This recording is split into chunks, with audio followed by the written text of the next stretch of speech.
Toronto's centre court just witnessed a war. Eala has done it again, outlasting Katie McNally in a brutal three-set battle that pushed both women to their limits. But here's the twist nobody saw coming. Minutes later, in the press conference room, McNally says something so unexpected, so raw, that it completely reframes what just happened on that court. Stick around, because what she admits next says more about Eala's rise than the scoreboard ever could. Katie McNally walks into the interview room still catching her breath. The scoreline reads 6-3, 5-7, 6-4 in Eala's favor, and the sold-out crowd outside is still buzzing. McNally looks drained, but not defeated in spirit. And what she says first throws everyone off balance. She tells reporters she was genuinely happy with how she played through the opening 2 sets. Her game plan was working. She'd settled into her rhythm early, dictating rallies on her own terms despite a hostile, pro-Eala crowd. Coming off a huge win over a Wimbledon champion just days earlier, her confidence was riding high, and she knew walking in that this one would be a different animal entirely. Then the second set happened. Eala needed a medical timeout for her right ankle, heavily strapped and clearly bothering her.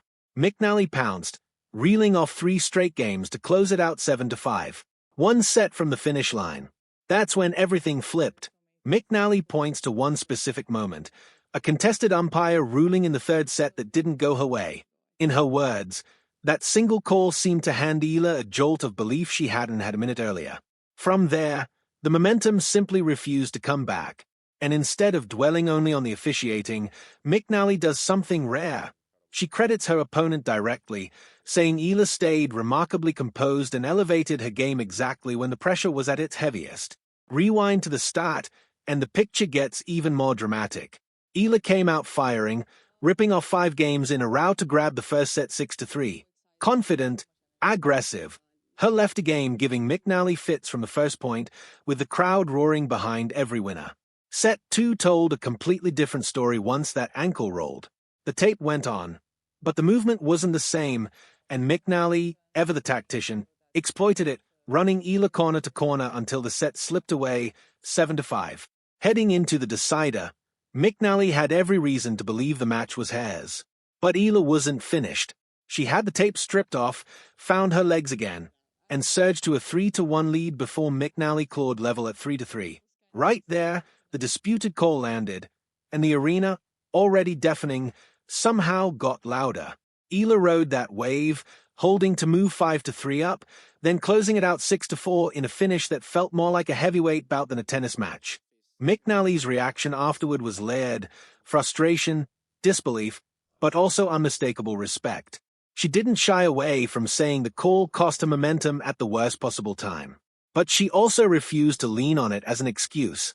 What stood out most was how quickly she pivoted from the officiating to praising the player across the net, acknowledging that Eala held her nerve, made the most of the biggest moments, and simply played better tennis when it counted. That's not the reaction of someone looking for sympathy. That's a competitor admitting she got beaten by someone in career best form, circumstances or not. And that admission matters. Even with her frustration on full display, McNally's underlying message was unmistakable. Eala is the real deal right now, and her level in those closing games was the actual difference maker. It's a small moment that says a lot, because it shows Eala isn't just riding a hot streak. She's fighting through pain, absorbing pressure, and still finding a way to close matches out. That's the signature of a player who belongs at the top. This win pushes Eala's remarkable stretch to 10 victories in her last 11 matches, a run dating back to Wimbledon. She's now through to the round of 16 at this WTA 1000 event in Toronto, and doing it while nursing a genuine ankle injury only adds weight to the accomplishment. Grinding through physical pain and still finding the composure to close out a top-level opponent. That's not luck, that's championship-level toughness. McNally's comments, frustration, and all only reinforce that point. When a proven competitor tells you that you raised your level exactly when it mattered most, that's a signal worth paying attention to. Eala has now beaten a player who had just knocked out a reigning Wimbledon champion days earlier, and that result puts the tennis world on notice heading into the US Open. This isn't a hot streak that's about to fade. This is a legitimate contender announcing herself on one of the sport's biggest stages.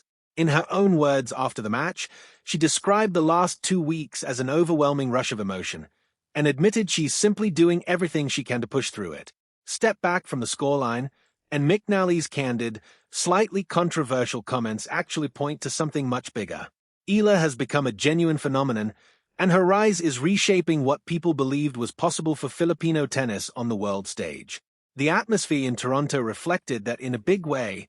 Tournament organizers revealed that demand from Eala alone pushed ticket sales past 5,000, forcing a venue upgrade because the original grandstand court simply couldn't hold everyone who wanted in. Flags waving, chants echoing, a community showing up in force, it turned an ordinary tour stop into something closer to a homecoming. Even McNally, before the match ever started, admitted that what Eala is doing for the sport right now is nothing short of unreal, filling stadiums most players her age could never dream of selling out. This victory goes beyond a single match result. It's about a young athlete carrying the weight of national pride and turning it into fuel rather than pressure. Born in 2005 and already reshaping expectations for an entire country's tennis scene, Eala has built something